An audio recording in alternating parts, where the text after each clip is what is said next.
সূরা আল ফালাক। বিসমিল্লাহির রহমানির রহিম। রহমান রহিম আল্লাহ তাআলার নামে। কুল আউযু বিরাব্বিল ফালাক। হে নবী, তুমি বলো, আমি উজ্জ্বল প্রভাতের মালিকের কাছে আশ্রয় চাই। মিন শাররি মা খালাক। আশ্রয় চাই তাঁর সৃষ্টি করা প্রতিটি জিনিসের অনিষ্ট থেকে। ওয়া মিন শাররি গাসিকিন ইযা ওয়াকাব। আমি আশ্রয় চাই রাতের অন্ধকারে সংঘটিত অনিষ্ট থেকে, বিশেষ করে যখন রাত তার অন্ধকার বিছিয়ে দেয়।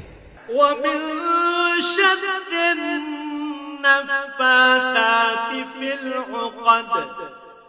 আমি আশ্রয় চাই গিরায় ফুঁক দিয়ে জাদু টোনাকারিনীদের অনিষ্ট থেকে। ওয়া মিন শাররি